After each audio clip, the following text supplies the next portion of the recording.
yang kita mau mulai ibadah kita pagi hari ini, mari kita satukan hati kita dalam doa.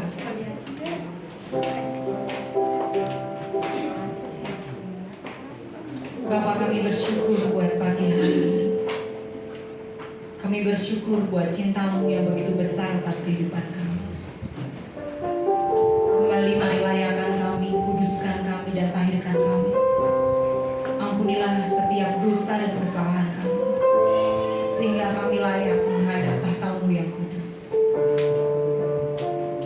Kami mempersiapkan hati kami, Tuhan. Kami membawa hati kami, seluruh hidup kami ke dalam mesbah-Mu yang kudus. Kami rindu menjamah kami, memulihkan kami, memberikan kami kekuatan dan kesanggupan. Terima kasih Bapa, terima kasih. Kami bangga menjadi milik-Mu. Dan Engkau Allah Tuhan yang layak kami sembah dan kami tinggikan.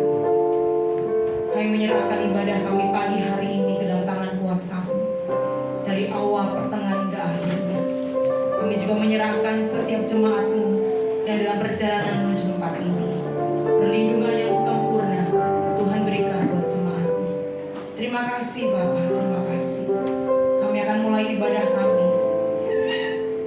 di dalam nama Tuhan Yesus Kristus.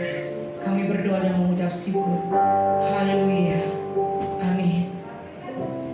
Mari Bapak Ibu, kembali kita mempersiapkan hati kita dan hidup kita kembali dalam mesbah Tuhan. Kita membawa setiap kerinduan kita kepada Tuhan. Hanya Yesus yang layak kita sembah. Hanya Yesus yang layak kita tinggikan.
kuasa penuh atas hidup kami. Kami akan memuji Engkau dan memuliakan nama-Mu. Dalam nama Tuhan Yesus. Haleluya. Amin. Mari berikan salam kiri kananmu dan katakan kita lebih dari pemenang. Amin. Kita lebih dari pemenang. Kita lebih dari pemenang. Kita lebih dari pemenang. Kita lebih dari pemenang. Haleluya. Amin.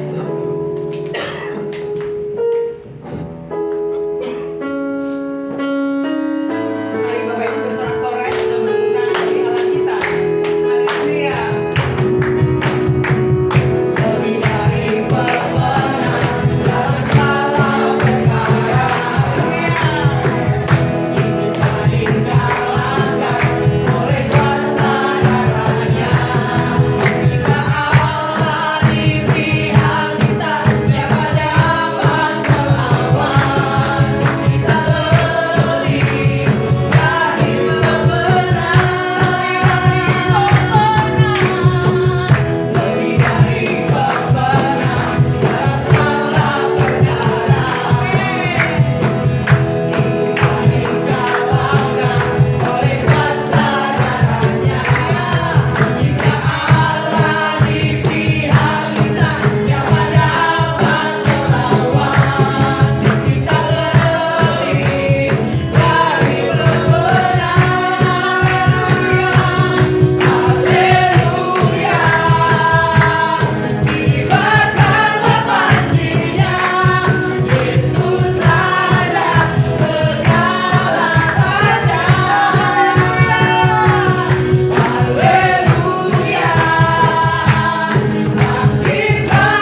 yang percaya bahwa Dia yang tahu dan Dia lebih sanggup memulihkan hidup kita.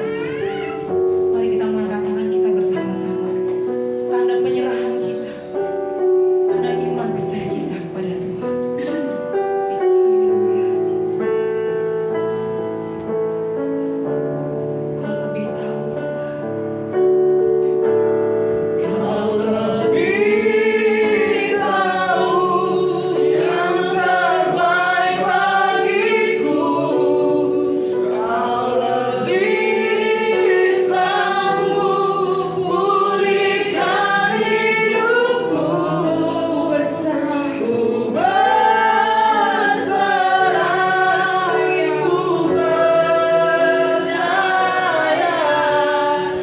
karena Yesus penolong yang setia.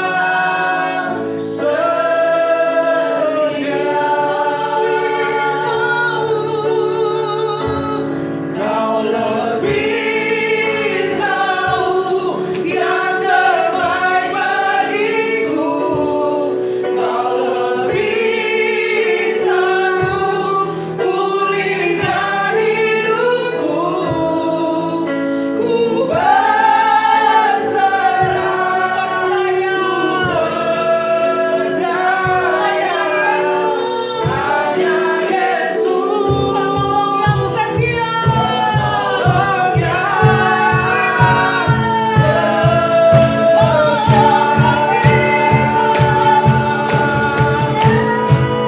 setia, penolong yang terbaik bagiku.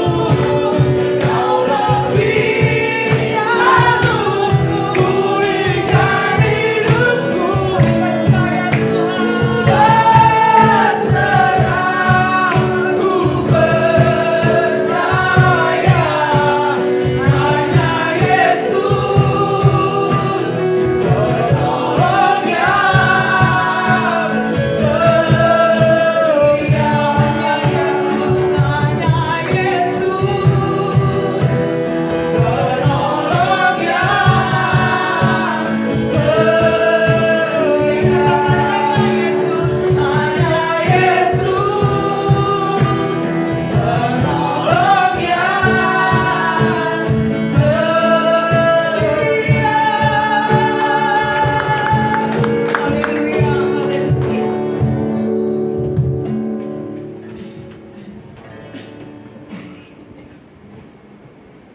Benar Tuhan, Engkau yang lebih tahu apa yang terbaik bagi kami. Kadangkala kami hanya melihat yang di permukaan, tetapi Tuhan melihat sampai jauh lebih dalam. Sebab itu hari ini biarlah kami mau berserah kepada Tuhan. Kami mau mempercayai Tuhan, mengakui Tuhan dalam segala laku kami. Karena Tuhan yang lebih tahu apa yang terbaik bagi kami. Kerjakanlah ya Tuhan, seperti yang Kau mau, supaya hidup kami berkenan kepada Tuhan. Terima kasih Tuhan. Terima kasih untuk pagi siang hari ini. Kami boleh bersama-sama ada di dalam hadirat Tuhan. Ada kekuatan, ada sukacita ketika kami memuji Tuhan. Dan biarlah sebentar kebenaran firman Tuhan membajak tanah hati kami, mengubah cara berpikir kami yang keliru. Supaya apa yang kami pikirkan, apa yang kami rasakan, apa yang kami kehendaki sesuai dengan kehendak Tuhan. Terima kasih Tuhan. Berkati hamba-hamba-Mu yang sudah memimpin kami dalam pujian penyembahan. Apapun yang mereka lakukan di dalam Tuhan tidak menjadi sia-sia. Terima kasih Bapa. Di dalam nama Tuhan Yesus kami berdoa. Haleluya. Amin. Amin. Ya, terima kasih untuk request musik. Shalom, saudara yang dikasihi Tuhan. Apa kabar? Iya, kita adalah orang-orang yang diberkati Tuhan. Saudara yang dikasihi Tuhan, Ya, hari ini kita akan belajar satu hal, saudara. Ya, ada satu pertanyaan yang cukup menggelitik di saya, dan pertanyaan ini juga Tuhan Yesus ajukan, ya, kepada setiap kita.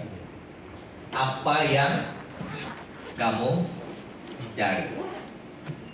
Ya, silakan saudara renungkan pertanyaan ini, silakan jawab dalam hati Anda masing-masing. Apa yang kamu cari? Ya, ini pertanyaan krusial banget. Ya.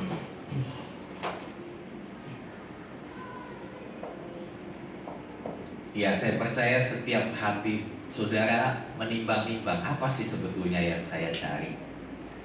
Ya kan? Dalam hidup ini, dalam kita mengikut Tuhan, apa yang kita cari? Mari kita membaca dulu di dalam Injil Yohanes 1. Injil Yohanes 1 ayat yang ke 38 dan 39. Yohanes 1 ayat 38 dan 39. Demikian bunyi firman Tuhan. Tetapi Yesus menoleh ke belakang. Ia melihat bahwa mereka mengikut Dia, lalu bertanya kepada mereka, apakah yang kamu cari? Kata mereka kepadanya, Rabi, artinya guru, di manakah engkau tinggal? Ia berkata kepada mereka, marilah dan kamu akan melihatnya. Mereka pun datang dan melihat di mana ia tinggal. Dan hari itu mereka tinggal bersama-sama dengan dia. Waktu itu kira-kira pukul 4. Saudara yang dikasih Tuhan, latar belakang dari cerita ini ya adalah ketika Tuhan Yesus memanggil murid-muridnya yang pertama. Ya, dikisahkan kalau saudara membaca dari ayat yang ke-35, pada waktu itu ya, sebelum Tuhan Yesus muncul dalam pelayanannya, Tuhan bangkitkan seorang yang bernama Yohanes. Yohanes Pembaptis yang mempersiapkan jalan bagi Tuhan. Yohanes Pembaptis menyerukan berita pertobatan. Namanya Yohanes Pembaptis. Kenapa? Karena memang pekerjaannya membaptis banyak orang. Ya, tentu saja Yohanes pada waktu itu punya banyak pengikut, punya banyak murid.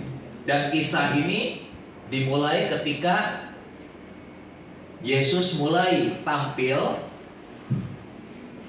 di publik, ya, tampil di muka umum. Kemudian Yohanes berkata, dialah anak domba Allah. Dan murid-muridnya mengikuti Tuhan Yesus. Kenapa? Yohanes merekomendasikan Tuhan Yesus sebagai satu sosok yang luar biasa. Kalau saudara membaca ayat-ayat sebelumnya, Yohanes berkata, ketika dia ditanya, apakah kamu Mesias? Yohanes bukan aku.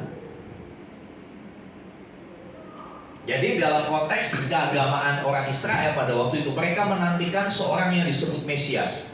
Itu sudah dinubuatkan oleh nabi-nabi dalam perjanjian lama. Dan bangsa Israel, orang Yahudi menanti-nantikan Mesias. Gambaran seorang Mesias adalah sebagai seorang pembebas, seorang juru selamat yang berkuasa, yang powerful.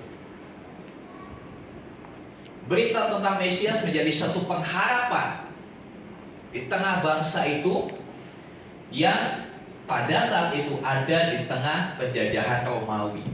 Sama seperti bangsa kita, sebelum kemerdekaan yang dirindukan adalah merdeka. Demikian bangsa Israel pada waktu itu di bawah pemerintahan Romawi. Mereka mengharapkan satu sosok Mesias yang bisa membebaskan mereka dari penjajahan itu, yang akan melepaskan mereka dari setiap penderitaan. Ketika Yohanes muncul, dia menyerukan pertobatan. Awalnya mereka berpikir jangan-jangan ini Mesias. Mereka tanya kepada Yohanes, "Engkaukah Mesias itu?" Yohanes bilang, "Bukan. Nanti akan ada yang datang setelah aku. Dialah Mesias yang sesungguhnya. Bahkan membuka tali kasutnya pun aku tidak layak." Istilah membuka tali kasutnya aku tidak layak itu menunjukkan betapa supernya orang ini, betapa powerfulnya orang ini. Sehingga Yohanes yang pada waktu itu kapasitasnya cukup terkenal, dia berkata, "Saya tidak layak." Membuka tali kasut itu pekerjaan seorang budak. Dia mengatakan membuka tali kasutnya pun aku gak layak. Ketika murid-murid Yohanes mendengar berita itu akan datang seorang pribadi di mana gurunya Yohanes gak layak membuka tali kasutnya, apa yang ada di dalam benak murid-murid? Wah, ini orangnya keren banget. Ini jauh lebih keren dari Yohanes. Sehingga waktu Tuhan Yesus tampil, Yohanes berkata, "Dialah anak domba Allah." Ya, kalau dalam bahasa politik sekarang, Yesus ini di-endorse oleh Yohanes. Ya, Yesus ini direkomendasikan, ini loh, direferensikan. Dan di dalam kisah ini, ya, saya mau bacakan dari ayat 35. Pada keesokan harinya Yohanes berdiri di situ pula dengan 2 orang muridnya. Jadi Yohanes bersama 2 orang muridnya. Murid siapa? Murid Yohanes. Dan ketika ia melihat Yesus lewat, ia berkata, "Lihatlah anak domba Allah." Kedua murid itu mendengar apa yang dikatakannya itu, lalu mereka pergi mengikuti Yesus. Iya, karena di-endorse oleh Yohanes, direkomendasi oleh Yohanes, 2 orang murid itu meninggalkan Yohanes dan mengikuti Tuhan Yesus. Ya, 2 orang murid mengikuti Tuhan Yesus. Ayat 38 tadi kita baca, ya. Tetapi Yesus menoleh ke belakang. Ia melihat bahwa mereka mengikuti dia. Yesus lihat ada 2 orang yang mengikuti dia. Kemudian dia berhenti lalu berbalik, dia bertanya. Pertanyaannya, "Apa yang kamu cari?" Apa yang kamu cari? Saudara yang dikasih Tuhan, ini pertanyaan penting banget, guys. Ini pertanyaan penting. Sebuah pertanyaan penting yang disampaikan Tuhan Yesus. Iya, Yesus pasti tahu Yohanes merekomendasikan dia. Yohanes merekomendasikan dia, mengendorse dia. Tapi kenapa Tuhan Yesus tanya lagi sama 2 orang itu? Saudara, ini pertanyaan, ya, jawabannya ada di dalam dasar hati yang terdalam. Ini pertanyaan gak bisa dijawab sepintas. Apa yang kamu cari? Ya. Kalau saudara lagi bongkar-bongkar tas begitu, mungkin jawabannya gampang. Apa yang kamu cari? Charger handphone gitu kan. Apa yang kamu cari? Dompet gitu. Tapi ini dalam posisi 2 murid itu mengikuti Tuhan Yesus. Sudah punya niat bulat mengikuti Tuhan Yesus. Di situ Tuhan tanya, apa yang kamu cari? Barangkali saudara dan saya seperti 2 orang murid, kita sudah mengambil keputusan mengikuti Yesus. Amin. Iya, pastinya, karena kalau saudara nggak ngambil keputusan mengikuti Yesus, nggak ada di sini. Ya kan? Mungkin lagi jogging di Mekarta, ya kan? Atau mungkin masih di tempat tidur. Ya, kita sudah mengambil keputusan mengikuti Yesus. Tapi Tuhan Yesus masih tanya pertanyaan ini, apa yang kamu cari? Ini pertanyaan gak mudah untuk dijawab. Ini pertanyaan dalam banget, ya. Saudara yang dikasih Tuhan, kenapa pertanyaan ini penting? Karena pertanyaan ini mempengaruhi seluruh aspek kehidupan. Apa yang kita cari itu akan mempengaruhi perilaku kita, mempengaruhi pikiran kita. Ya, saya masih ingat dulu ada lagu gini. Apa yang dicari orang? Uang. Nah, iya kan? Lagu itu, apa yang dicari orang? Uang, uang, uang. Pagi, siang, sore, malam. Uang, uang, uang. Ya. Ya, dari lagu ini, ketika orang mencari uang, yang dipikirkan apa? Uang. Bagaimana caranya dapat uang? Ya. Sopir angkot kalau lihat orang berdiri di pinggir jalan nggak lihat orang, lihatnya uang. Itu gocengan itu BJT. Naik satu goceng, naik 10.000, ya. Saudara yang dikasih Tuhan, apa yang kita cari itu mempengaruhi perilaku kita, mempengaruhi apa yang kita pikirkan, mempengaruhi apa yang kita rasakan. Coba renungkan saya. Hari-hari ini apa sih yang saudara cari di dalam pengiringanmu kepada Tuhan?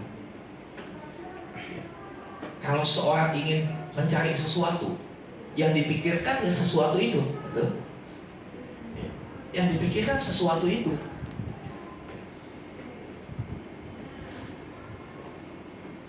Yang dirasakan, yang diusahakan, ya sesuatu yang dia cari.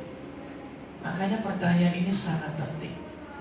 Dan ini Tuhan sampaikan kepada orang yang sudah memutuskan untuk mengikut Yesus. Dia gak tanya buat orang yang belum ikut Yesus, ya kan? Dia tanya, dia lihat ke belakang, ada orang yang ngikutin dia. Udah ada actionnya mengikut Yesus. Udah ada actionnya dibaptis. Udah ada actionnya ambil bagian dalam pelayanan. Tapi Tuhan masih tanya pertanyaan ini, apa yang kamu cari? Saudara yang dikasih Tuhan, ketika saya renungkan ini, saya nangis sama Tuhan. Ini menjadi satu teguran buat saya. Saya sebagai hamba Tuhan, sebagai gembala, apa sih sebenarnya yang saya cari? Jemaat yang banyak, gereja yang maju, apakah itu yang saya cari? Saudara, sekali lagi, seluruh aspek hidup kita dipengaruhi oleh pertanyaan ini. Dipengaruhi oleh pertanyaan ini. Ya. Jawabannya menentukan masa depan kita dalam kekekalan.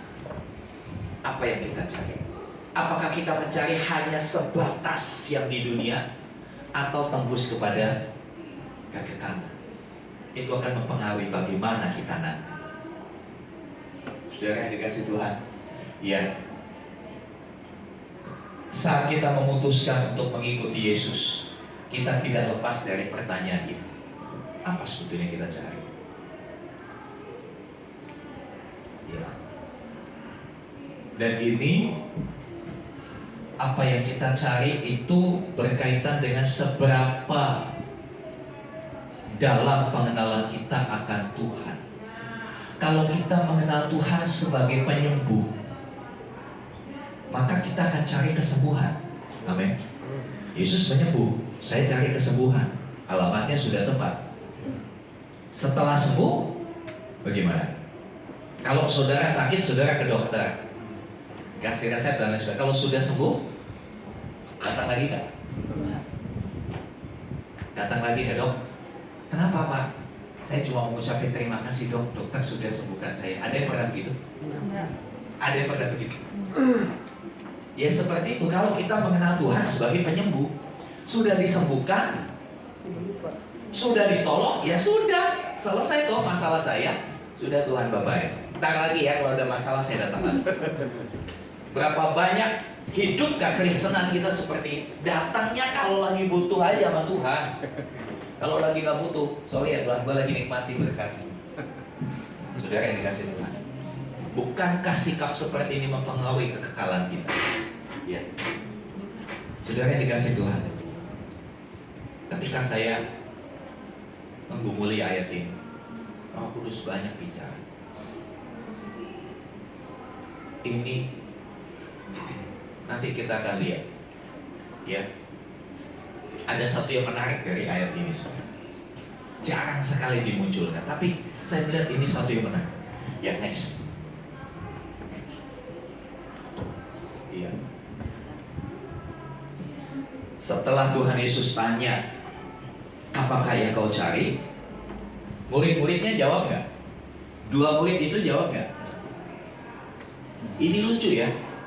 Ditanya apa yang kamu cari, tapi jawabannya pertanyaan lagi.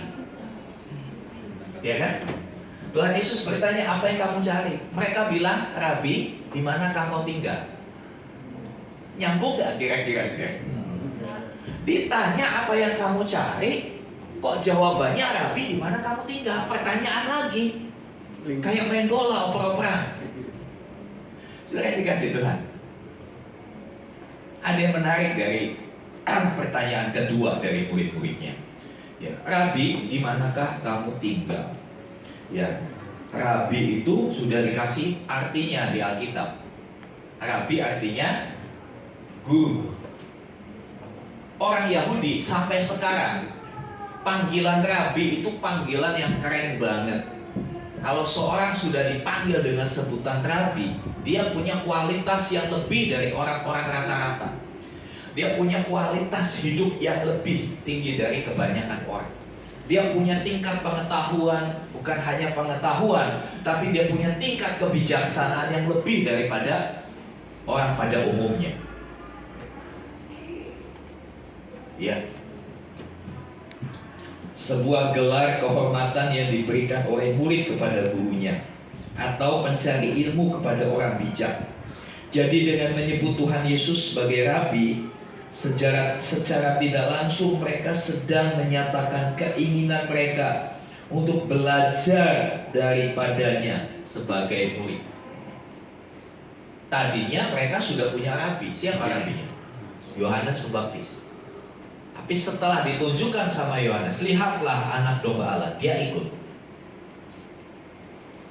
Ketika ditanya apa yang kamu cari, mereka tanya balik, Rabi, di manakah engkau tinggal? Artinya apa? Mereka belum bisa menjawab pertanyaan Tuhan Yesus. Berapa banyak kita sampai hari ini masih belum tahu apa yang kita cari dalam hidup ini.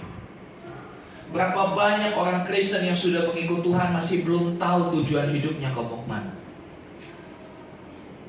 Dan tidak salah mereka berkata, Rabi, di manakah kau tinggal? Ada satu pengakuan, ada satu pernyataan, mereka ingin belajar, mereka ingin lebih dekat, mereka ingin punya hubungan yang lebih spesial. Ya, next. Ya, di manakah engkau tinggal? Secara tidak langsung menyatakan bahwa mereka ingin mengenal Tuhan Yesus lebih dalam. Ya, saudara pernah nggak misalnya ketemu orang, terus tanya rumahnya di mana? Ya kan? Saudara tanya sama seseorang, kamu tinggalnya di mana? Kalau saudara punya kepentingan, betul nggak? Punya kepentingan. Punya kepentingan untuk menjalin hubungan yang lebih lagi. Ya. Pak tinggal di mana? Rumahnya di mana? Ya, pertanyaan ini bukan sekedar pertanyaan basa-basi, tapi mengungkapkan kerinduan untuk pengenalan lebih dekat, mengenal lebih dekat lagi. Saudara yang dikasih Tuhan, murid-murid ini, dua murid ini, setelah direkomendasikan Yohanes, ada satu kerinduan dalam hatinya untuk mengenal lebih dekat sosok yang disebut anak domba Allah itu. Sehingga mereka menanyakan hal ini, Rabi, di manakah kau tinggal? Dan Tuhan Yesus gak bilang, kepo lu tanya-tanya bagaimana. Tuhan Yesus gak bilang begitu. Tuhan Yesus membuka diri. Dalam ayat selanjutnya Tuhan Yesus berkata, mari dan engkau akan melihat. Coba dalam ayat yang ke-39. Ia berkata kepada mereka, marilah dan kamu akan melihat. Saudara yang dikasih Tuhan, berapa banyak kita punya kerinduan untuk mengenal Tuhan lebih lagi. Bukan hanya dia sebagai penyembuh, bukan hanya dia sebagai penolong, penyelamat, tapi berapa banyak kita rindu mengenal pribadinya lebih dalam lagi. Pernahkah kita berkata pada Tuhan, Tuhan di manakah kau tinggal? Satu pertanyaan yang menunjukkan kerinduan untuk dekat, kerinduan untuk mengenal lebih dekat. Ya, kalau kita tanya sama orang, kamu tinggal di mana? Pasti dalam benak kita, suatu saat saya akan datang, mampir, berkunjung. Ketika berkunjung, pasti akan bicara hal yang lebih dalam lagi. Gak mungkin kita ketemu orang di pasar misalnya, ya kita bawa belanjaan, tanpa sadar namanya di pasar kesenggol orang, gitu. Kita noleh, terus kita tanya, kamu tinggal di mana? Kan gak mungkin begitu, sudah. Iya kan? Tapi kalau saudara sudah merasa nyaman dengan orang itu, merasa ya anggap aja ada chemistry-nya, ada klik begitu. Saya tanya tinggalnya di mana? Ya, lalu kita berlanjut kan. Zaman dulu, kalau zaman dulu sudah ada handphone, pasti nomor WA-nya Tuhan Yesus diminta. Nomor WA-nya berapa dong, Rabi? Ya kan? Tapi berhubung zaman itu nggak ada, ya interaksi mereka adalah ketika mereka berkunjung, datang ke rumahnya, ngobrol. Ya, mereka tanyanya itu. Saya membayangkan kalau zaman dulu udah ada handphone, pasti ditanya nomor WA-nya berapa, akun IG-nya berapa, FB-nya apa gitu kan. Karena dua orang ini pingin mengenal lebih dalam. Ya. Inilah kehidupan sebagai murid Tuhan. Ya, tinggal bersama Tuhan setiap hari selama 24 jam. Mendengar pengajarannya, melihat apa yang dilakukannya, dan melakukan apa yang diteladankannya. Saudara yang dikasih Tuhan, konteks guru pada masa itu beda dengan guru sekarang. Guru sekarang kalau dia ada di dalam kelas, ada di dalam sekolah. Tapi pendidikan Israel sampai hari ini, sistem pendidikan mereka adalah seorang murid itu tinggal dengan gurunya, di tempat gurunya tinggal, bersama-sama dengan gurunya. Mereka berinteraksi, mereka melihat apa yang gurunya lakukan, mereka mendengar apa yang gurunya ajarkan, dan mereka meneladani apa yang dicontohkan gurunya. Itu konteks pada waktu itu. Dan sampai hari ini pola pendidikan Israel seperti itu. Dan itu diadopsi oleh saudara-saudara kita umat muslim. Pondok pesantren itu sebetulnya copy paste dari pendidikan Israel. Mereka tinggal dengan pemimpinnya, sehari-hari dengan pemimpinnya, makan bareng, tidur bareng, kerja bareng, beraktivitas bersama-sama. Dari situ ada nilai-nilai yang dibagikan oleh sang pemimpin kepada murid-muridnya. Dan murid-muridnya meneladani. Murid-muridnya bisa lihat yang diajarkan sama yang dilakukan cocok nggak? Itu pola pemuridan. Nah, saudara yang dikasih Tuhan, dua orang ini akhirnya menjadi murid Yesus. Ya, kita lihat ayat 39. Ia berkata kepada mereka, marilah dan kamu akan melihatnya. Tuhan Yesus selalu merespon setiap kerinduan dari orang yang mau mengenalnya. Dia tidak menutup dirinya. Tuhan Yesus bukan sosok misterius yang susah didekati, yang susah dikenali.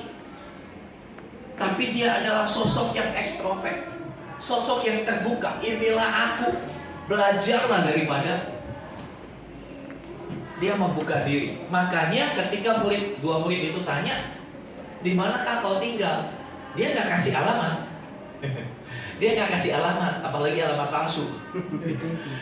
Tapi dia bilang, mari kamu akan lihat. Diajak sekalian ke tempat di mana dia tinggal. Kemudian mereka pun datang dan melihat di mana ia tinggal. Perhatikan selanjutnya. Dan hari itu mereka tinggal bersama-sama dengan dia. Ada satu titik mereka akhirnya diterima sebagai murid. Tinggal bersama-sama dengan dia. Hari itu, ya, dalam terjemahan Yunani aslinya, hari itu menunjukkan sejak saat itu mereka tinggal bersama-sama dengan Tuhan Yesus. Saudara yang dikasih Tuhan, ini menarik, ya. Sejak hari itu mereka bersama-sama dengan Tuhan. Ya, Tuhan berkata, mari dan kamu akan melihatnya. Yesus merespon kerinduan mereka. Ya, pada hari itu mereka tinggal bersama-sama dengan Dia. Ya. Selanjutnya kisah ini bergulir. Coba tolong bacakan Yohanes 1 ayat yang ke-41.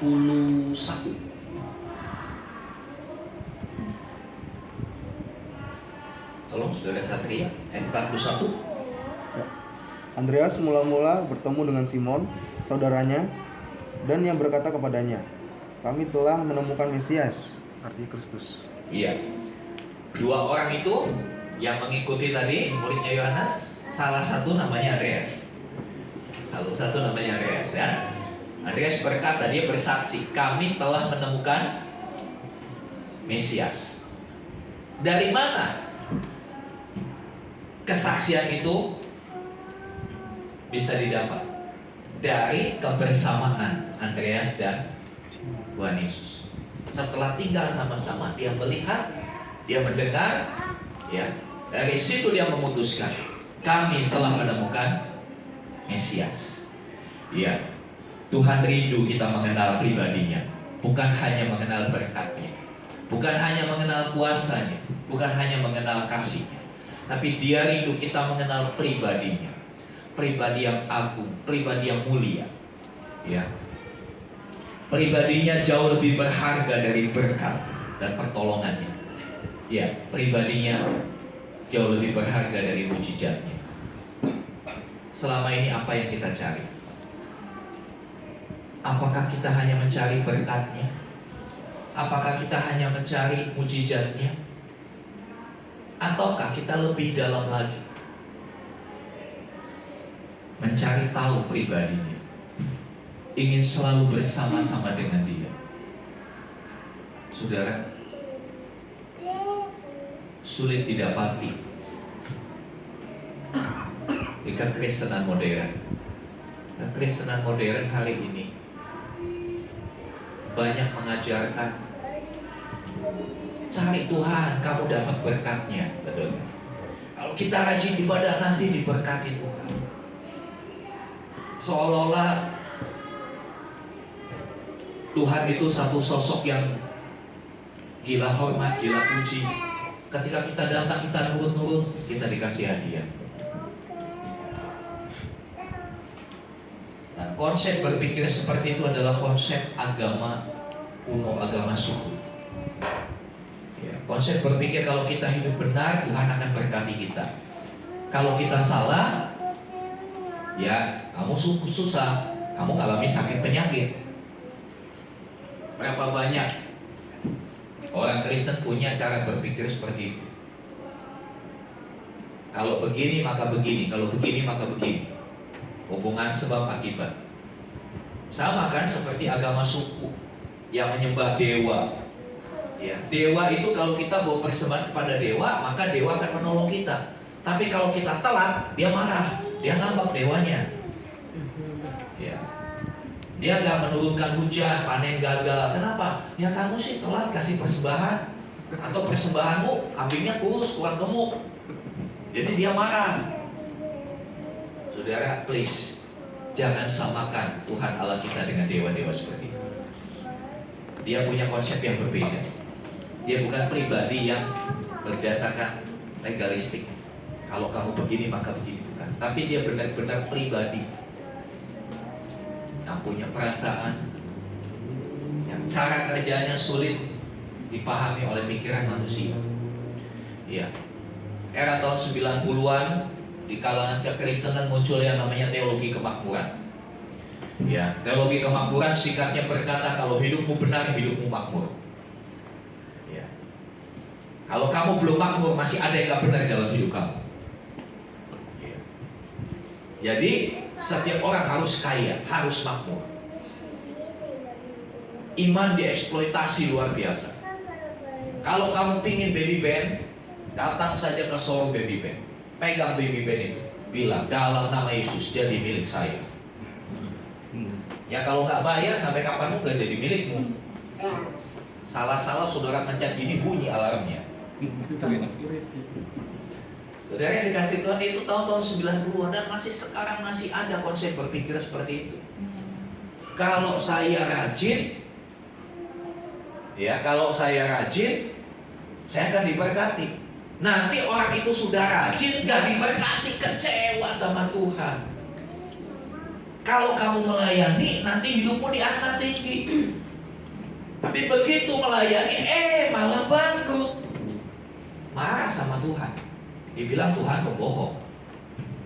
Saudara yang dikasih Tuhan. Makanya, yuk kita renungkan pertanyaan ini. Apa yang kamu cari? Sesungguhnya apa yang kita cari dari kekristenan ini, saudara? cari berkat, salah alamat. Kalau saudara jadi orang Kristen cari berkat, salah alamat, saya katakan. Pergi ke Gunung Kawi lebih cepat. Iya, pergi ke Gunung Kawi lebih cepat kaya. Betul saya bilang. Apa yang kamu cari di tempat ini? Ini akan mempengaruhi caramu mengikut Tuhan. Ya, ini akan mempengaruhi cara kita mengikut Tuhan.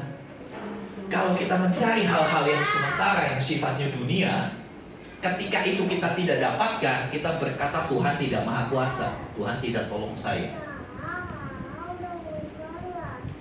Saudara yang dikasih Tuhan. Ya. Next. Ya, faktanya mengatakan, kembali ke murid-murid, ya. Fakta mengatakan, namun benarkah mereka paham siapa Mesias itu? Andreas bilang, aku udah menemukan Mesias. Kita lihat dalam perjalanan hidup murid-murid yang kita baca ini waktu pertama kali dipanggil. Nanti selanjutnya saudara baca sendiri seluruh kitab Injil. Saudara akan menemukan fakta-fakta ini, bahwa mereka ternyata belum kenal benar Mesias. Cara mereka memandang Mesias itu keliru. Ya, buktinya apa? Ya, ternyata sampai Tuhan Yesus mati disalibkan, yang mereka cari masih hal-hal yang sifatnya sementara. Hal itu nyata dari pertengkaran di antara murid-murid Tuhan tentang siapa yang terbesar di antara mereka. Iya, setelah peristiwa ini dalam mereka udah mulai ikut Tuhan tuh 12 orang, kemana aja Tuhan Yesus pergi dia ngintil terus. Mereka masih bertengkar di antara mereka, rebutan siapa yang paling besar di antara kita. Bukankah itu sesuatu yang sementara, sesuatu yang duniawi, mau lebih populer daripada yang lain? Kalau hanya kepopuleran yang kau cari dalam mengiring Tuhan, sorry, kau akan kecewa. Tuhan tidak menjadikan kita menjadi orang yang populer. Tapi satu hal yang pasti, Tuhan menjanjikan kalau kita bersama-sama dengan Dia, kita akan diubah serupa seperti Dia. Amen. Bukan populernya. Murid-murid bertengkar loh. Ini level murid-murid yang lihat hidupnya Tuhan Yesus langsung. Kita kan lihat hidup Tuhan Yesus dari Alkitab. Mereka hidup Tuhan Yesus lihat langsung, onsite, ketemu muka dengan muka. Mereka masih ribut masalah siapa yang terbesar, siapa yang paling keren, siapa yang paling hebat. Saudara yang dikasih Tuhan, itu menunjukkan mereka belum ngerti pribadi seperti apa Tuhan Yesus. Dan selanjutnya bisa lihat ayat-ayatnya, nanti dibaca. Yakobus dan Yohanes bahkan meminta diperkenankan duduk di sebelah kiri dan kanan Tuhan Yesus bila Dia mendirikan kerajaannya. Sehingga Tuhan Yesus harus menjawab, kamu tidak tahu apa yang kamu minta. Dapatkah kamu meminum cawan yang harus kuminum dan dibaptis dengan baptisan yang harus kuterima? Mereka minta kedudukan. Jadi saudara, jangan heran di dalam tingkah pelayanan sampai hari ini masih ada orang-orang mau jadi yang the best di gereja. Saya mau pelayanan saya paling top, saya mau pelayanan saya paling keren. Gak beda kayak murid-murid. Itu semua perkara dunia, hanya ada di dunia. Fakta selanjutnya mengatakan, bahkan pada saat Tuhan Yesus disalib, diadili, ya, kemana mereka yang katanya aku mau tinggal bersama-sama dengan kamu? Kemana? Lari, ketakutan. Ketika Tuhan Yesus lari, ketakutan. Ya, kecuali Yohanes, Petrus dan beberapa perempuan. Petrus sendiri pun akhirnya menyangkal Tuhan 3 kali. Ya, bahkan setelah Tuhan Yesus bangkit, 2 orang murid berjalan ke Emmaus dengan sedih dan putus asa. Karena Tuhan Yesus yang mereka harapkan untuk memimpin pergerakan mereka mengalahkan penjajah, ternyata mati disalib. Begitu sedih dan putus asanya mereka. Mereka tidak sadar bahwa Tuhan Yesus berjalan bersama dengan mereka. Ya. Dan mereka baru sadar, baru benar-benar mencari sesuatu yang bersifat kekal ketika Tuhan Yesus naik ke surga dan ketika Roh Kudus turun. Ya. Jadi untuk benar-benar mencari Tuhan dengan motivasi yang murni, itu membutuhkan proses yang panjang dan komitmen untuk mengikut Dia seumur hidup kita. Dan tentunya dalam pimpinan Roh Kudus yang menyatakan kebenarannya kepada kita. Kadang-kala kita menganggap Tuhan Yesus seperti Mesias buat orang Israel. Mereka berpikir Mesias itu hanya untuk hal-hal yang duniawi. Pimpin pergerakan, memberontak melawan Roma, menang, itu Mesias. Itu konsep berpikir mereka. Ketika Tuhan Yesus disalib, mereka bilang, ya salah. Ya, orang Jawa bilang, ya kecelek. Ternyata bukan ini Mesias. Mesias kok mati ditelanjangi di kayu salib.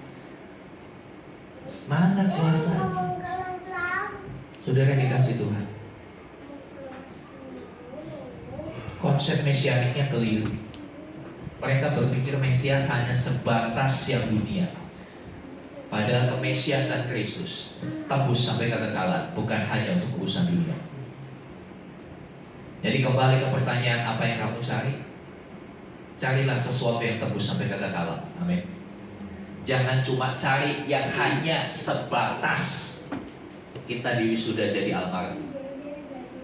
Ya, coba saya tanya, gelar tinggi S1, S2, S3 sampai S-teler itu hanya sebatas di yang kuburan, hanya sebatas di situ. Ya. Ketika orang itu sudah mati, S3-nya nggak ada gunanya.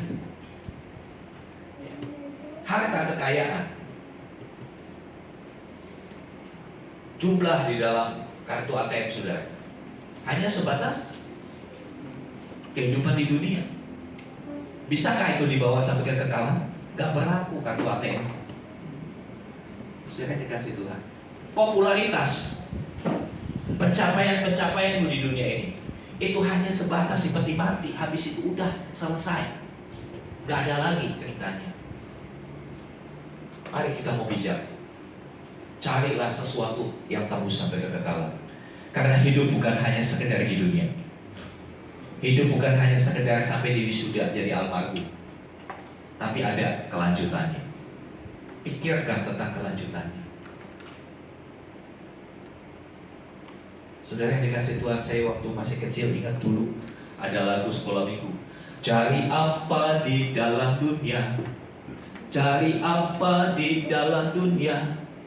Cari dunia tentu binasa. Cari Yesus yang penuh cinta. Cari apa di dalam dunia? Semua sementara. Semua akan ditinggalkan. Carilah sesuatu yang kekal. Ya. Selanjutnya saudara. Jadi next. Jadi mungkin sudah lama kita menjadi orang Kristen. Setiap hari baca Alkitab, berdoa, setiap minggu ke gereja seperti hari ini, memberi persembahan, aktif dalam berbagai kegiatan pelayanan dan kegiatan sosial. Semua itu baik. Tapi pertanyaannya masih sama, apa sebenarnya yang kita cari? Apakah kita hanya cari kesibukan-kesibukan seperti itu? Apakah kita hanya mencari identitas kita untuk dikenal sebagai orang yang saleh, orang yang aktif di gereja melayani? Apa sebenarnya yang kita cari dari semuanya itu? Next. Kita belajar keras, bekerja dengan keras, mengumpulkan banyak uang, hidup hemat supaya bisa menabung. Ya, karena dari kecil sudah diajari hemat pangkal kaya, ya. Merawat tubuh, ya. Perawatan kesana kemari, ya. Menyekolahkan anak ke luar negeri atau ke sekolah favorit, ya. Jalan-jalan keliling dunia, healing kemana-mana. Semuanya itu baik, nggak ada yang salah dari semuanya itu. Tapi apa sebenarnya yang kita cari dari semuanya itu? Apa yang kita cari? Kepuasan dunia? Sejatinya ketika kita mengejar kepuasan dunia, tidak akan pernah kita puas. Tidak akan kita pernah puas. Orang bilang, oh pergi ke Raja Ampat di Papua bagus, udah ke sana. Oh pergi ke Gili Trawangan di Sumba, bagus pergi sana. ada lagi, gak akan pernah puas. Selalu kurang dan kurang. Ya. Jika kita kecewa dan marah kepada Tuhan, karena setelah kita mengorbankan segala sesuatu untuk mengiring Tuhan, melakukan hal-hal yang menurut kita baik, tetapi tidak ada hasilnya, atau malah semua yang kita miliki diambil, atau hal-hal buruk menimpa kita. Kalau kita masih kecewa karena hal-hal itu berarti kita masih mencari hal-hal yang bersifat sementara. Ya, banyak orang kecewa sama Tuhan. Tuhan, aku sudah begini. Ya, saya ketemu satu hamba Tuhan. Ya, satu hamba Tuhan, saya prihatin dengan hidupnya. Ya, dia bukan hanya tidak melayani, tapi sudah tidak pernah ke gereja lagi.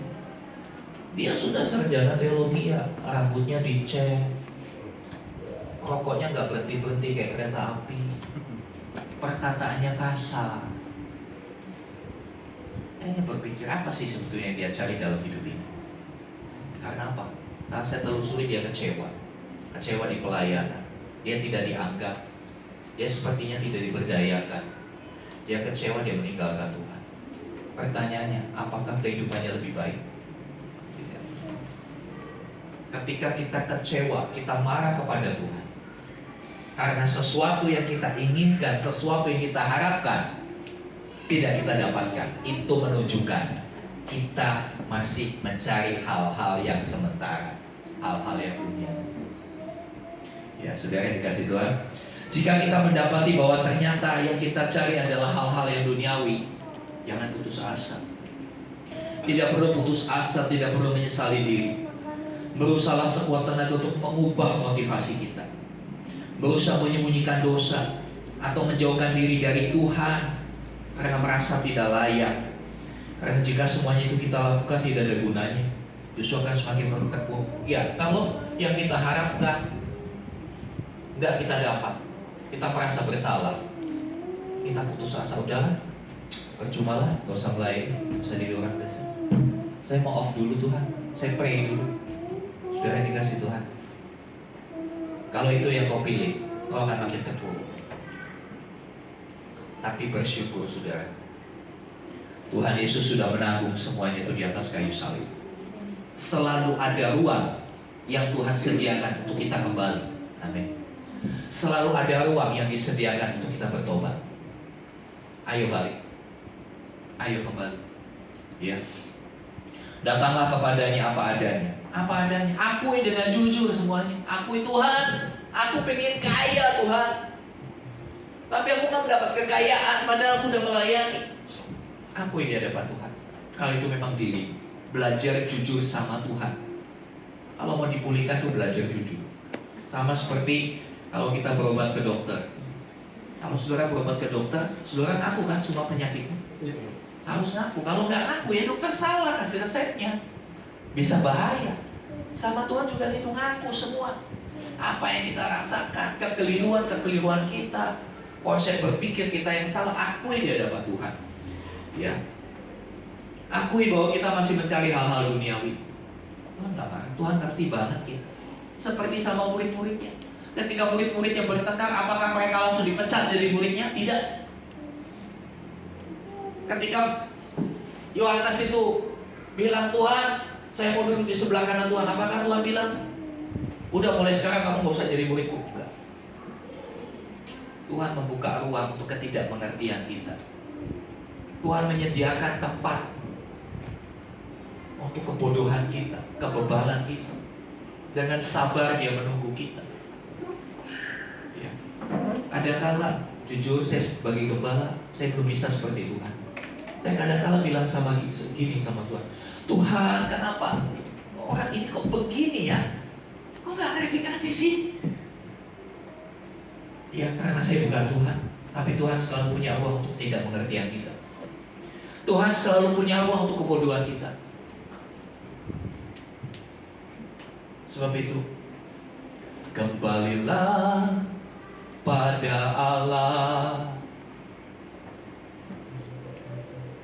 Dia yang mengerti semua hidupmu. Kembali sama Tuhan. Dia yang ngerti. Dia yang paling ngerti kita itu Tuhan. Mungkin suami istri nggak bisa ngerti kita.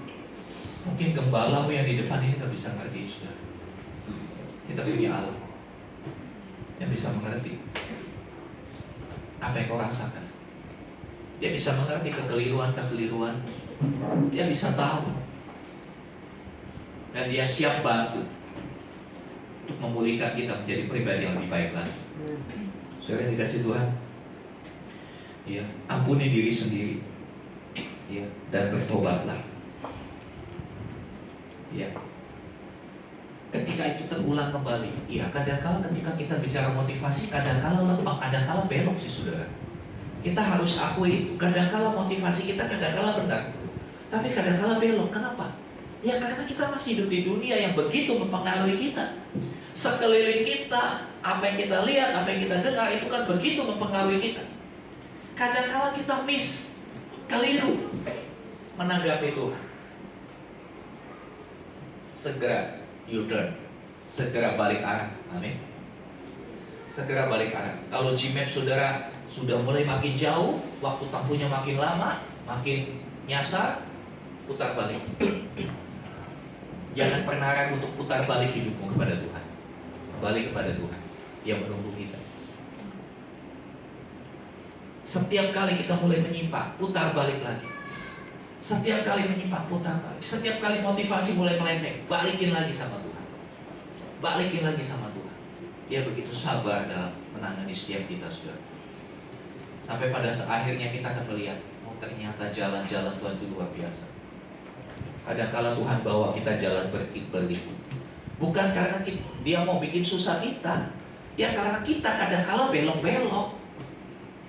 Kadang-kala kita yang buang-buang waktu dengan cobain ini A, cobain itu A. Udah tahu salah masih dicobain kan? Manusia kan kadang-kala begitu. Udah tahu nggak benar masih dicoba. Sekarang dikasih Tuhan.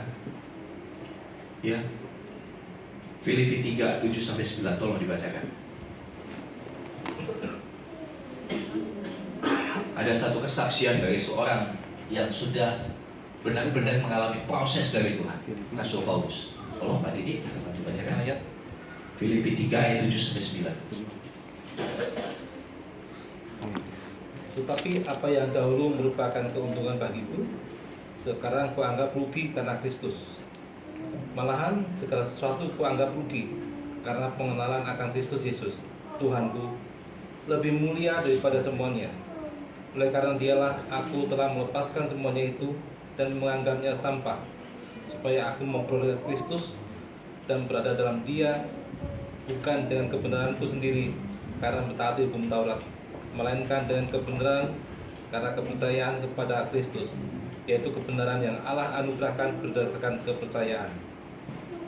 Yang kukendaki ialah mengenal Dia dan kuasa kebangkitannya dan persekutuan dalam penderitaannya, di mana aku menjadi serupa dengan Dia dalam kematiannya, supaya aku akhirnya beroleh kebangkitan dari antara orang mati. Ya, saudara yang dikasih Tuhan, ini kesaksian Rasul Paulus. Sebelum jadi pengikut Kristus, menjadi pelayan Tuhan, hamba Tuhan, Rasul Paulus orang top. Dia orang Yahudi, tapi punya kewarganegaraan Roma. Pada waktu itu, orang punya kewarganegaraan Roma itu keren banget. Kalau zaman sekarang itu punya KTP Jakarta begitu. Orang kalau punya KTP Jakarta kan kayak keren banget gitu. Dia punya pendidikan yang mumpuni. Tapi dia katakan, apa yang dulu keuntungan, sekarang aku anggap rugi. Karena pengenalan akan Kristus lebih dari semuanya. Ini orang yang mencari hal-hal yang kekal. Dia tidak mencari hal-hal yang dunia. Hal yang dunia dia sudah dapat semua. Kewarganegaraan Roma itu top banget. Dia punya banyak privilege, banyak hak khusus ketika seorang punya kewarganegaraan Roma. Termasuk kalau bersalah, gak bisa langsung dijatuhi hukuman, harus naik sampai ke kaisar. Yang putuskan kaisar, dia bersalah atau enggak. Keren banget. Dari segi pendidikan, dia ahli Taurat, dia ahli kitab yang luar biasa. Tapi dia bilang semuanya itu rugi. Bahkan ekstrim dia bilang semuanya sampah semuanya kuanggap sampah. Ya, saya masih ingat seorang penginjil yang bernama John Sung, ya, yang melayani di daratan Cina, ya, ijazah doktornya ditenggelamkan di sungai. Saya nggak butuh ini. Dia orang pintar. Sekarang banyak gelar doktor itu murahan banget sekarang. Ya, saya banyak ketemu pendeta gelarnya doktor, cari ayat Alkitab bingung, nggak tahu doktornya dari mana tuh. Karena dokter sekarang bisa diperjualbelikan. Terus terang aja saya ngomong. Tapi zaman itu orang dapat gelar doktor itu wah keren banget. Tapi dia buang itu. Aku mau melayani Tuhan. Saudara yang dikasih Tuhan, kita lihat gambar ini. Ya, iman itu seperti naik pesawat. Semakin tinggi iman seseorang, semakin kecil ia memandang. Siapa yang pernah naik pesawat? Naik pesawat, Monas itu gede apa kecil? Dunia ini kecil. Semakin tinggi imanmu, kau akan melihat apa yang ditawarkan dunia itu kecil. Tapi ketika kau di bawah, kau tidak naikkan imanmu ke level yang lebih tinggi. Engkau terpesona, terkagum-kagum dengan dunia. Ya, kita keluar gereja udah terkagum-kagum lihat Iron Man. Wih, gede banget ya. Apa aja itu isinya ya. Tapi ketika saudara di ketinggian 10.000 kaki di pesawat, kecil, hanya ya paling di atas pun segede gini gitu ya. Jadi bagaimana supaya kita tidak menjadi duniawi? Tingkatkan imanmu. Itu aja. Tingkatkan imanmu. Bukan berarti supaya nggak duniawi. Ya supaya saya nggak duniawi, saya mau pergi ke desa yang nggak ada mall, nggak ada apa-apa, nggak ada sinyal. Jadi kan saya nggak duniawi. Iya, tapi saudara kalau begitu nggak membatasi, nggak jadi jaminan nggak duniawi. Ada satu cerita. Ada seorang yang kaya raya, dia bertobat, dia pingin anaknya itu nggak menjadi duniawi. Lalu anaknya dititipkan di kampung yang terpencil, di hutan, dengan dititipin sama kakek nenek yang sudah lanjut usia di hutan. Masih kecil anaknya di sana. Tujuannya apa? Supaya tidak terkontaminasi kehidupan dunia, kehidupan kota, narkoba, kejahatan segala macam. Dia dibawa ke. Nah, setelah berapa tahun menginjak remaja, gak disekolahin, diajarin sama kakek nenek itu. Ya bisa baca tulis, cuma baca tulis saja.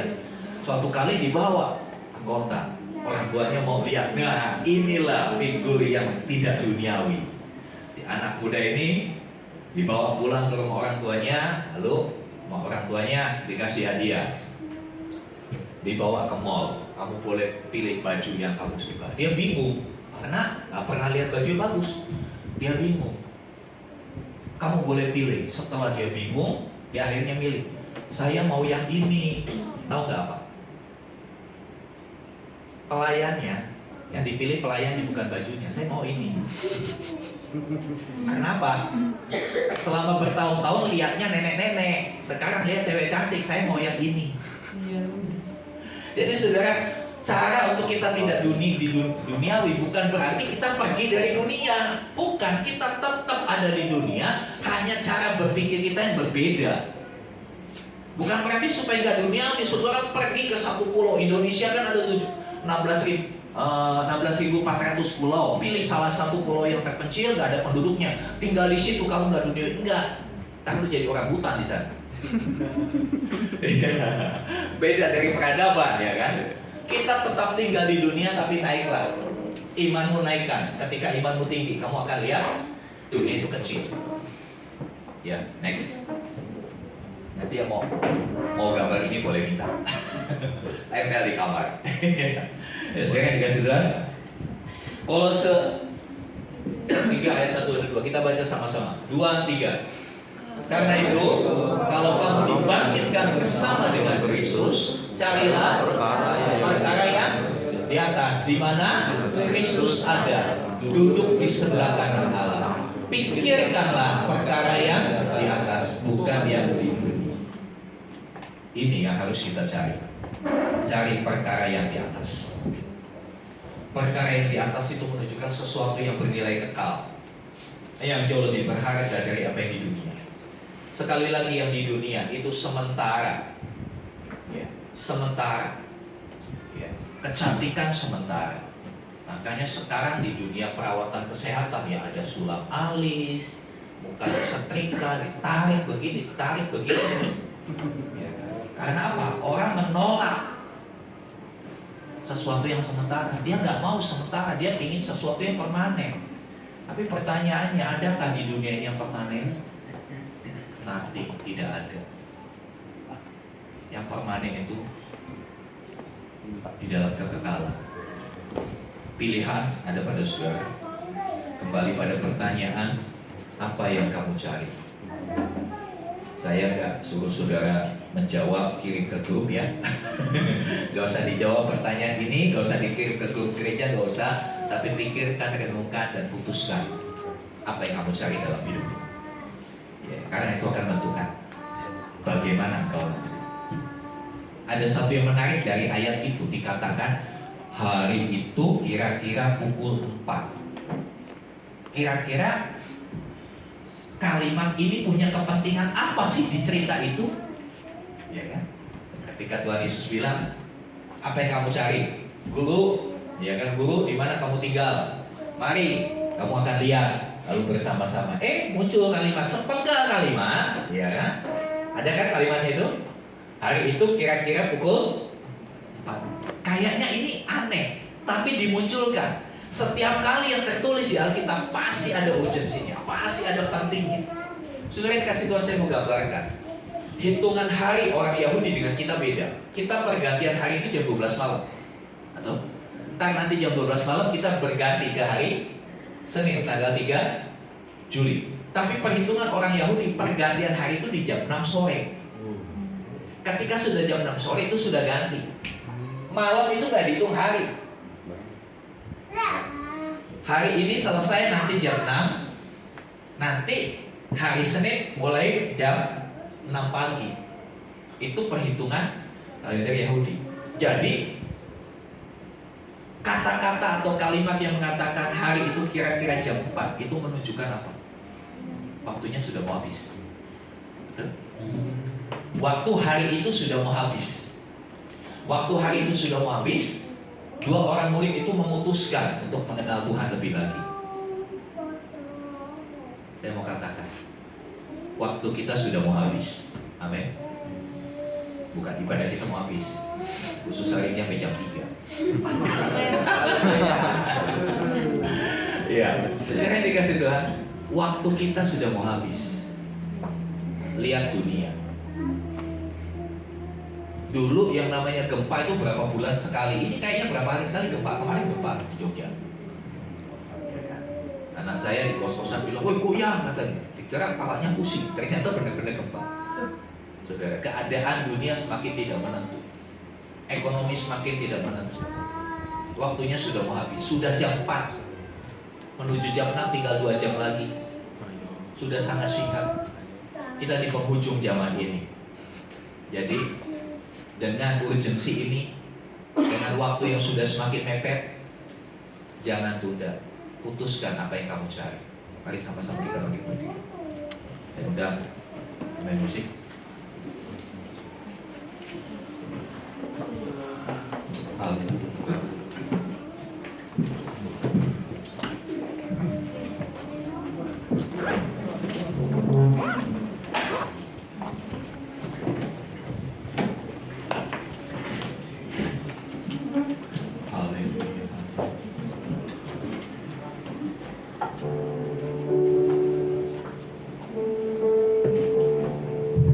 Sebelum masuk dalam perjamuan kudus, biarlah setiap kita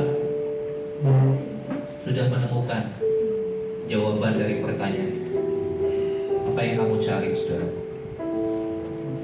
Apa yang kamu cari?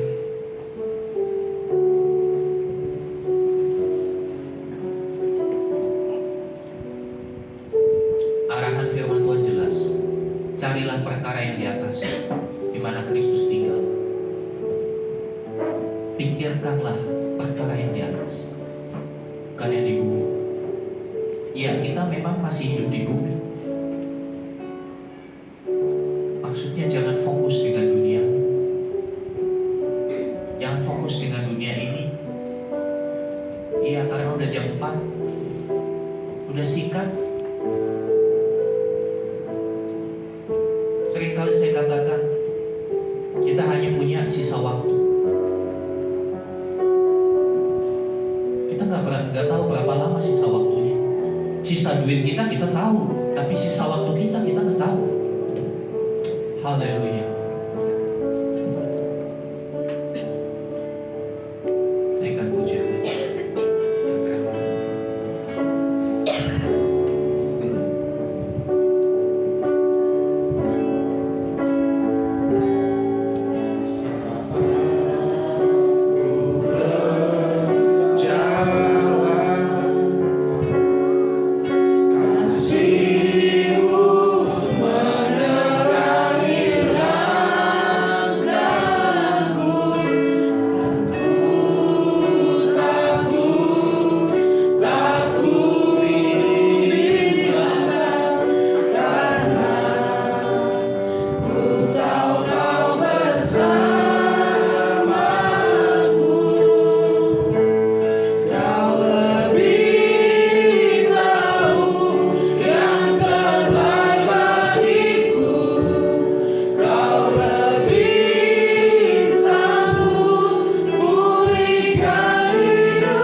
biarlah setiap kita memeriksa hati.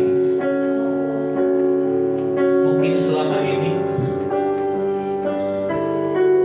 kita mencari sesuatu yang salah, sesuatu yang gak berguna, itu yang kita kejar. Tuhan ngerti, Tuhan begitu ngerti keadaan, Tuhan begitu ngerti dunia di mana kau tinggal adalah dunia yang jahat, yang begitu mempengaruhi kau. Tuhan sediakan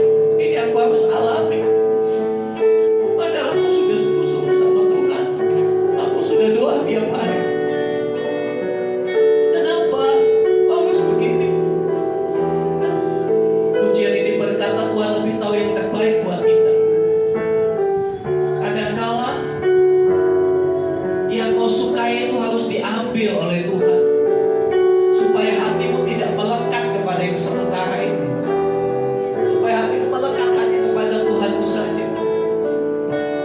Haleluya, haleluya. Kau lebih tahu yang terbaik bagiku. Kau lebih sanggup pulihkan hidupku. Ku berserah, ku percaya, hanya Yesus penolong yang setia. Kau lebih tahu, sudah bagus.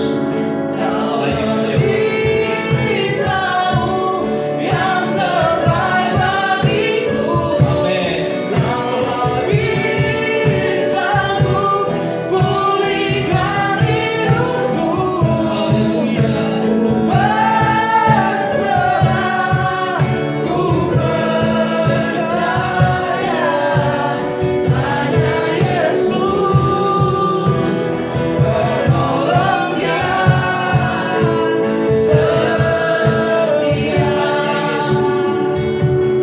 Yesus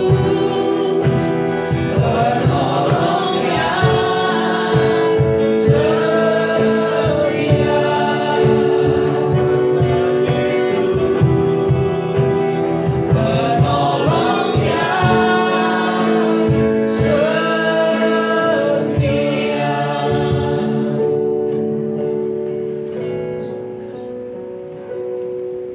Di tengah-tengah kita ada roti dan anggur. Roti dan anggur yang buatan tangan manusia ini, kiranya Tuhan sucikan dan kuduskan, layakkan menjadi sarana kehadiran Tuhan melalui tubuh dan darah Tuhan di dalam perjamuan-Mu yang kudus. Biarlah setiap kami memeriksa hati dan hidup kami. Apabila ada motivasi yang keliru, ada hal-hal yang keliru yang kami kejar selama ini, biar kami mau kembali kepada Allah. Biar kami mau meletakkan hidup kami di hadapan Tuhan. Biar kami mau mengaku semuanya kepada Tuhan. Karena Tuhan yang sanggup memulihkan kami. Karena melalui perjamuan kudus, kita kembali disucikan, dikuduskan, persatukan dengan kematian dan kebangkitan Kristus. Karyanya yang tembus sampai kepada kekekalan. Haleluya, haleluya. Haleluya. Haleluya. Setiap pribadi, sebelum kau mengambil tubuh dan darah Tuhan, perhadapkan dulu hidupmu kepada Tuhan. Terbukalah di hadapan Tuhan. Akui semuanya, biar Dia mengerjakan hidupmu. Haleluya, haleluya. Haleluya, haleluya. Haleluya. Kita kembali naikkan pujian ini, saudara. Kau lebih tahu. Kau yang lebih tahu apa yang terbaik yang harus kami cari.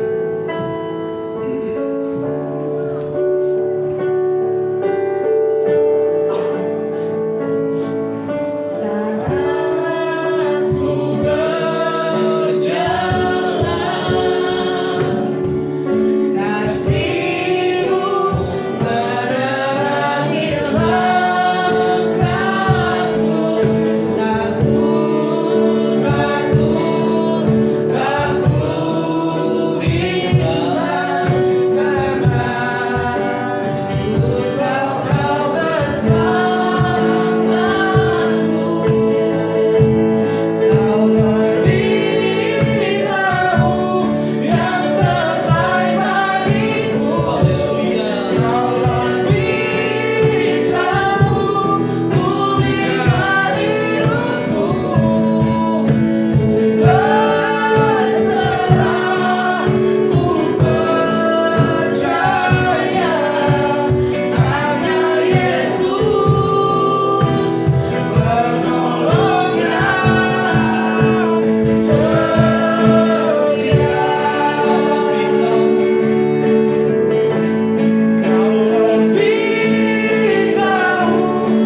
Demikianlah firman Tuhan.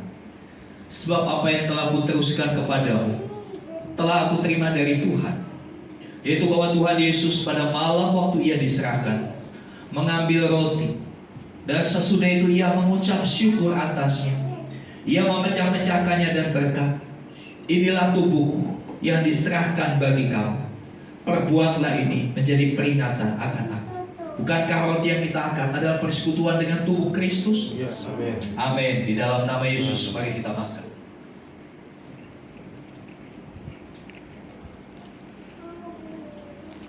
Haleluya, haleluya. Terima kasih Tuhan untuk tubuhmu yang sudah dihancurkan, untuk setiap kesalahan kami, setiap kebodohan kami. Kau dicabut karena kami keras hati. Engkau dipaku karena kami melakukan yang jahat. Terima kasih untuk korbanmu Tuhan. Mari angkat zaman ampun. Haleluya, haleluya. Haleluya, haleluya. Demikian juga yang mengambil cawan sesudah makan lalu berkata, cawan ini adalah perjanjian baru yang dimeteraikan oleh darah. Perbuatlah ini setiap kali kamu meminumnya menjadi peringatan akan aku. Bukankah cawan aku yang atasnya kita mintakan adalah persekutuan dengan darah Kristus? Amin. Di dalam nama Tuhan Yesus kita minta.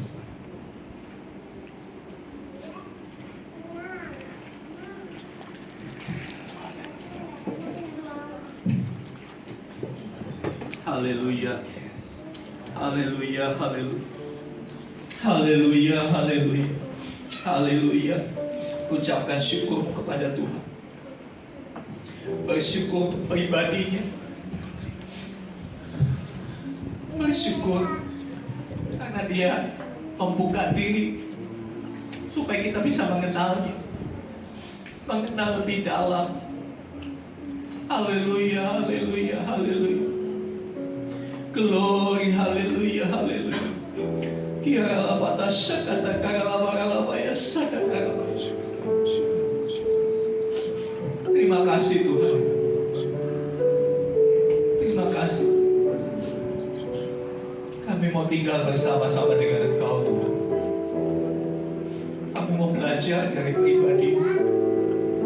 Kami mau mengenal Engkau lebih lagi. Bukan hanya mujizat, bukan hanya berkat-berkat, tapi pribadimu Tuhan Yesus.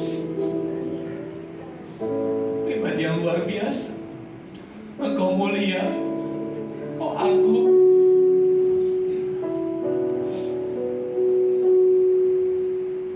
Terima kasih Tuhan. Terima kasih. Ubah cara kami berpikir. Kami benar-benar mengenal Engkau lebih lagi. Supaya hidup kami pun boleh diserupakan dengan Kristus. Terima kasih Tuhan. Roh Kudus, bantu kami. Nyatakanlah setiap kebenaran Allah dalam hidup kami, supaya kami mengerti apa yang benar dan apa yang salah dalam hidup ini. Tuntun kami Roh Kudus, pegang tangan kami, jangan pernah lepaskan kami. Terima kasih Tuhan. Terpujilah Tuhan, kekal selamanya. Dalam nama Tuhan Yesus kami berdoa. Haleluya. Amin. Amin. Silakan duduk Bapak Ibu Saudara. Ya, kita diberikan kesempatan untuk memberikan korban syukur kita kepada Tuhan.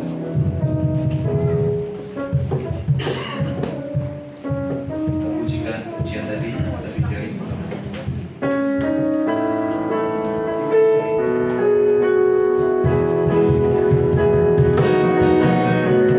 Lebih dari mana dalam segala perkara, Kristus dikalahkan oleh kuasa darahnya.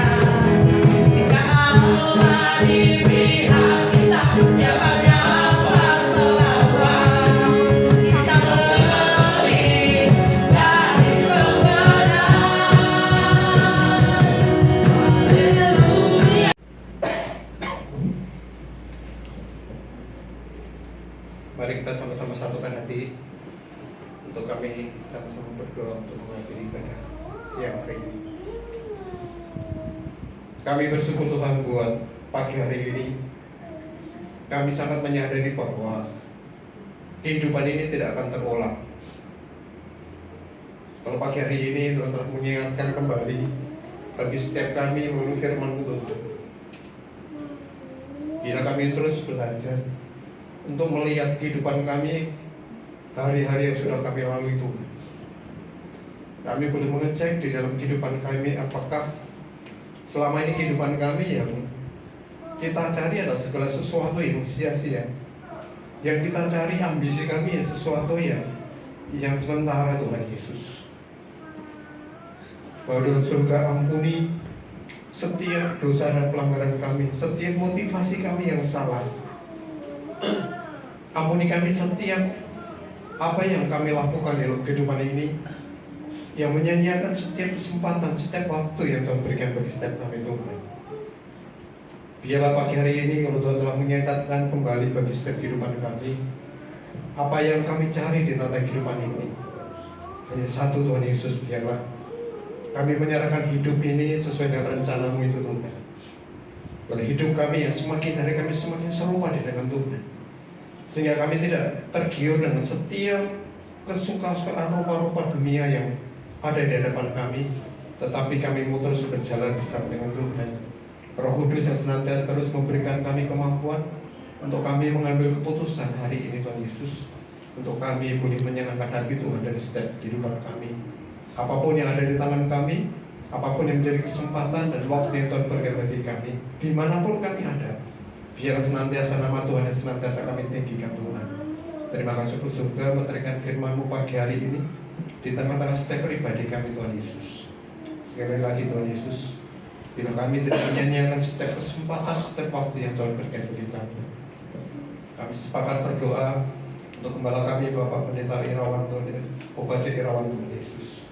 Kami bersyukur buat pagi hari ini, melalui hamba-Mu kami diingatkan kembali tujuan Tuhan menciptakan kami di tengah bumi ini Tuhan. Biarlah Tuhan yang terus memberkati pengembalaan di tempat ini Tuhan, dan memberkati kesehatan, dan memberikan kekuatan Tuhan Yesus. Dan biarlah Bapak surga, kami percaya bahwa kalau dalam minggu ini ada kelemahan tubuh yang ada dalam gembala kami, biarlah pemulihan terjadi atas gembala kami Tuhan Yesus. Kesembuhan boleh terjadi di dalam nama Tuhan Yesus. Terima kasih Bapak surga, berkati keluarganya, istrinya maupun Sasa yang ada di Solo, Serang Tuhan Yesus. Bila keluarga ini adalah pemeliharaan Allah yang ajaib. Terima kasih Bapak surga yang bersyukur buat setiap kami Tuhan Yesus yang bersama-sama untuk beribadah di tempat ini pagi hari ini. Bapak, kami percaya bahwa Tuhan yang ajaib itu tidak pernah meninggalkan kami dengan segala keadaan kami Tuhan Yesus. Bagian kami adalah bagaimana untuk kami tetap tinggal bersama dengan Tuhan. Sekalipun hari-hari ke depan tidak mudah, sekalipun hari-hari ke depan tidak sesuai dengan rencana kami Tuhan, tetapi bila kami mau belajar bagaimana Allah yang terus memimpin setiap langkah kehidupan kami. Tuhan memberkati kehidupan keluarga kami, dan memberkati setiap pekerjaan usaha kami, dan juga memberkati apa yang Tuhan percayakan di dalam setiap jemaat-Mu itu Tuhan Yesus. Terima kasih Bapak, ucap syukur buat gereja ini. Tuhan yang senantiasa terus pimpin gereja ini. Kami percaya bahwa melalui gereja ini nama Tuhan semakin ditinggikan. Melalui gereja ini senantiasa menjadi berkat bagi kota kami Tuhan Yesus. Kita tunggu kembangkan ke depan Tuhan sesuai dengan rencana Tuhan gereja ini ada. Terima kasih Bapak, kami ucap syukur buat lingkungan kami untuk sekitar gereja ini. Kota Deltamas, Tuhan yang berkati Tuhan Yesus. Dan keberadaan gereja ini menjadi berkat dan sejahtera Allah kami lepaskan atas lingkungan gereja ini di dalam nama Tuhan Yesus Kristus. Berkati bangsa dan negara kami Tuhan Yesus menjelang pemilu di tahun 2024 Tuhan. Bapak, kami percaya bahwa Tuhan tidak pernah meninggalkan bangsa ini. Tuhan akan memimpin bangsa ini dari pasca pemilu sampai selesainya. Bahkan kami percaya bahwa Tuhan akan memberkati pemerintah Jokowi yang saat ini akan menyelesaikan akhir-akhir dalam pemerintahnya Tuhan. Dan biarlah Tuhan yang senantiasa memilih pemimpin yang baru yang dapat melanjutkan pemerintah yang lama kepada pemerintahan yang baru. Terima kasih Bapak surga. Kami bersyukur, kami serahkan untuk bangsa dan negara kami dalam tangan-Mu. Dan berkati untuk seluruh TNI, dan berkati seluruh Polri, untuk boleh memegang di dalam keamanan atas bangsa ini. Terima kasih Bapak. Kami mengucap syukur, kami serahkan untuk seluruh jemaat yang sebentar lagi kami akan pulang Tuhan. Biarlah firman-Mu pagi hari ini tertanam dalam hati kami, sehingga kami memiliki suatu tujuan yang pasti ketika terpercayakan di tata kehidupan kami Tuhan. Sebelum kami pulang, kami rindu menerima berkat-Mu melalui iman. Bapa di surga, kami juga menyerahkan anak Jessica dan Elvis ke dalam tangan Tuhan. Tuhan angkat setiap sakit penyakitnya. Berikan kesembuhan, pemulihan yang sempurna dari Tuhan. Setiap jemaat Tuhan yang berada di luar kota, di tengah segala urusan mereka, Tuhan sendiri menyertai mereka. Kami menyerahkan keluarga kami, orang tua kami yang berada di kampung halaman. Tuhan memberkati. Kami berdoa kiranya anugerah kasih Tuhan berlimpah buat orang tua kami. Terima kasih Tuhan, terima kasih. Mari jemaat yang dikasih Tuhan, buka hatimu dan angkatlah tangan. Sekarang terimalah rahmat anugerah dari Bapa di surga. Di dalam kasih dan karya Tuhan Yesus, bersama-sama dengan persekutuan pengurapan Roh Kudus, terimalah berkat-berkat jasmani, terlebih lagi berkat rohani. Jadilah berkat dimanapun Tuhan menempatkan engkau. Karena itu pergilah, jadikanlah semua bangsa murid. Baptislah mereka dalam nama Bapa dan Anak dan Roh Kudus, dan ajarlah mereka melakukan segala sesuatu yang telah Kuperintahkan kepadamu. Dan ketahuilah Aku menyertai kamu senantiasa sampai kepada akhir zaman. Demikianlah Tuhan Yesus kelak akan datang kembali, menjemput kita semua, membawa kita masuk ke tempat yang telah Dia sediakan, supaya di mana Tuhan Yesus berada, di situ pun kita boleh berada.